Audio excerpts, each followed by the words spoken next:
Please join me in the spirit of prayer.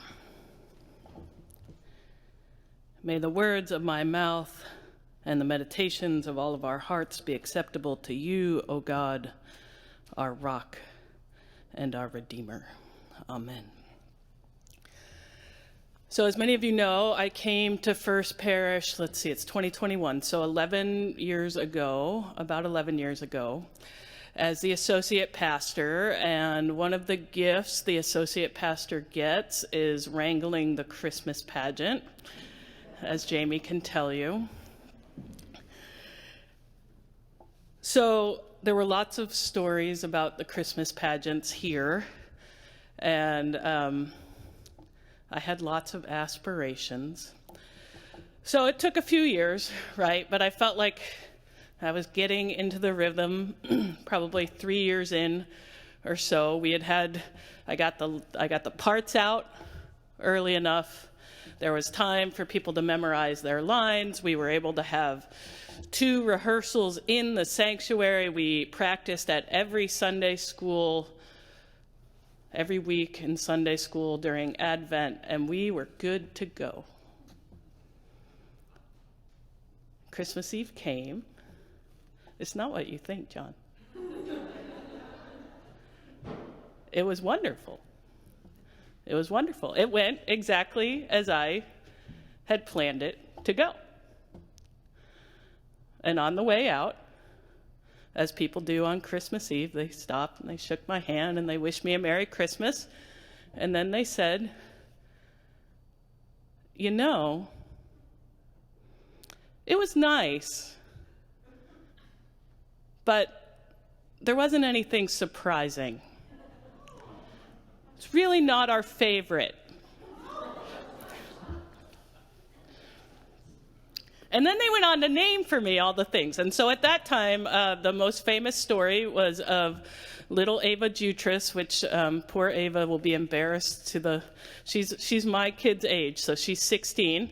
And in years previous, Ava was an angel, and the angels were up here, and Ava flew. Ava jumped off the stage down, which was now one of the favorite stories of Christmas Eve. And so people told me those stories, right? And they were moments. They were moments of joy, right? And they couldn't contain it. Unfortunately, that year I had not really contributed to their joy, but their memories contributed to their joy. So, they let me know, and they were moments. And you could just see it. Have you had that experience? You just feel it well up in you, and you can't do anything but just smile from ear to ear, right? And the interesting part was those moments that they told me about were all unplanned moments, which, as I was thinking about this week, it just made me think, how much of our life do we spend trying to plan everything? Maybe you don't, but I do. And then really hoping that life goes according to plan, because otherwise, why would I put so much work into all of those plans? And yet, here was this great witness to the beauty that happens when, instead of freaking out, so another favorite story was that, I don't know who it was, but a child was in the play, and one of the supporting adults encouraged the child to say their line, at which point the child yelled back at the adult, "I already said that line." Right? So these are unplanned moments. And the whole world could end right there, right? Everyone could go, oh my God. But there's something about the spirit of Christmas Eve that reminds us of what generosity of spirit does, and it allows us to be in the moment, and it allows us to find that kernel of joy. And so I think about this story. So next week's reading is what happens right before this week's reading, because that's the world of the Bible and the church. But this week's reading, if you're not familiar, is Mary's expression of joy after the angel has come and told her that she is about to be an unwed teenage mother who will, mother the Messiah. And you know what? That's not good news. I don't care what the angel says. Like, think about that. Like, if you're married, this is not what you planned. Like, she says to him, like, I'm a virgin. How is this possible? I mean, this is not in her vision, right? And yet, there's lots of lament in the Bible. Do you know that? There's lots of lament in the Bible. That is not what we get from Mary. We don't get lament. We get a song of joy. Because there's this sense of, if God chose me, Mary is lowly. Mary is a nobody. And she has been chosen as the person who will carry the child who will change the world, the one that's been promised. And she recognizes the joy in that. Now, I dare say, I don't think she was joyful the whole time. They leave that part out, which is also kind of frustrating, right? Because I have a high standard even for my joy. So if I'm not joyful all the time, I feel like I'm doing it wrong. And I have to say, it's a good, I think it is. I think it's often unexpected moments that bring us joy, Lee. When I think about it, right? This week I left work before it was dark outside. That was an unexpected joy. And then I went outside and I didn't get it up in time, but I looked down and someone had written in the snow, "Happy Holidays." And I couldn't help but stand there and smile and take a picture and just like be delighted. And the next morning I came back and checked for it and took a picture again.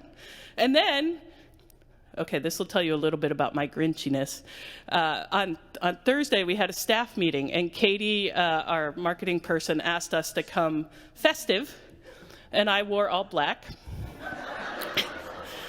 because I forgot, but also it's kind of, it's not totally off character. So we went outside, we did our picture. They gave me a Santa hat, so on Christmas Eve, I'll look festive for you.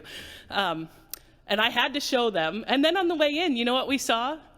We saw a heart someone had drawn in the snow up here. Another piece of unexpected joy.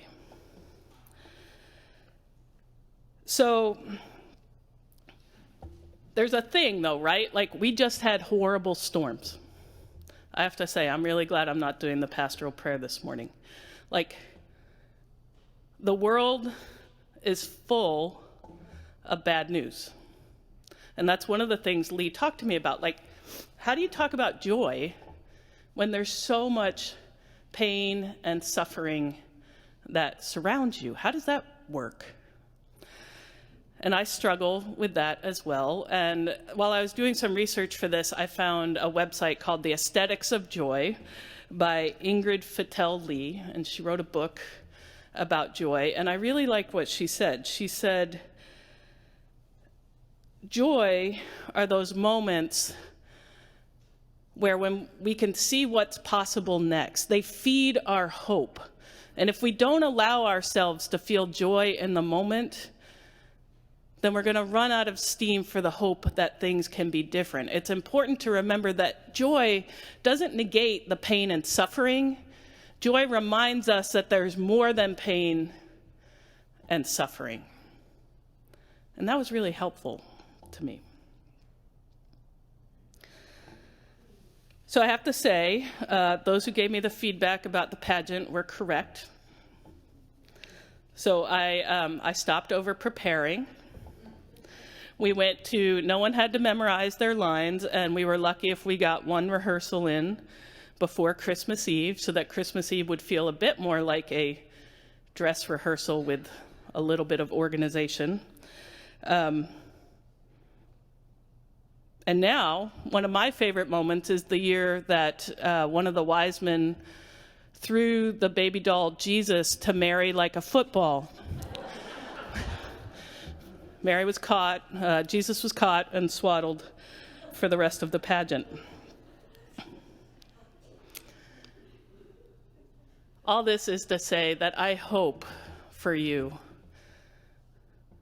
that you can find and claim those moments of joy. We talk about it here. It's a practice. It's something we have to allow ourselves to do. But remember, sowing joy, finding those moments of joy, that's what sustains us. That's what allows us to move in the world and say, no, there is more than this.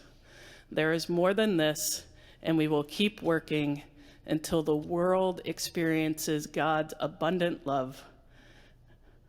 And joy is not a moment anymore. But until then, I pray that we can all let go a little bit of what we expect to happen and appreciate what happens right in front of us. Amen.